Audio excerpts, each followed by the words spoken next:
بسم اللہ الرحمن الرحیم۔ آغاز ہے رب کریم کے پاک اور بابرکت نام سے جو بڑا ہی رحیم و کریم ہے۔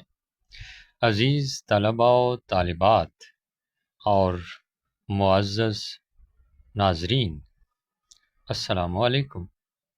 امید ہے آپ سب لوگ خیریت سے ہوں گے اور میری دعا ہے کہ آپ ہمیشہ سلامت رہیں۔ نظم اور غزل، تعریف اور فرق۔ جی ہاں، یہی ہے ہماری آج کی ویڈیو کا موضوع۔ ہم آپ کو نظم اور غزل کی تعریف بتائیں گے اور اس کے بعد فرق بتائیں گے ان دونوں کا۔ نظم ایسی مسلسل اور مربوط صنف ہے جس کا ایک مرکزی خیال ہوتا ہے۔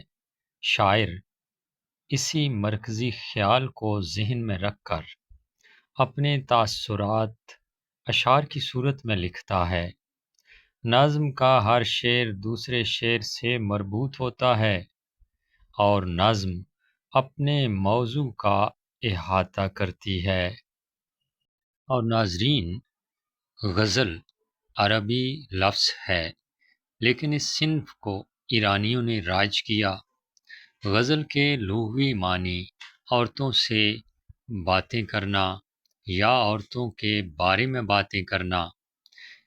ہرن جب خوفزدہ ہو کر چیخ مارتا ہے تو اسے بھی غزل کہتے ہیں۔ غزل کا ہر شعر ایک اکائی ہوتا ہے۔ ناظرین، نظم اور غزل کا فرق بھی جان لیجئے۔ نظم کسی عنوان کے تحت لکھی جاتی ہے اور ہر شعر اس عنوان کا پابند ہوتا ہے، جبکہ غزل کا کوئی عنوان نہیں ہوتا۔ اس لیے غزل کا ہر شعر کسی عنوان کا پابند نہیں ہوتا بلکہ ایک اکائی ہوتا ہے۔ آج کے لیے بس اتنا ہی۔ ویڈیو اچھی لگی ہو تو لائک ضرور کیجیے اور چینل پر اگر نئے ہیں تو سبسکرائب بھی کر لیجیے۔ اجازت چاہتے ہیں۔ اللہ نگہبان۔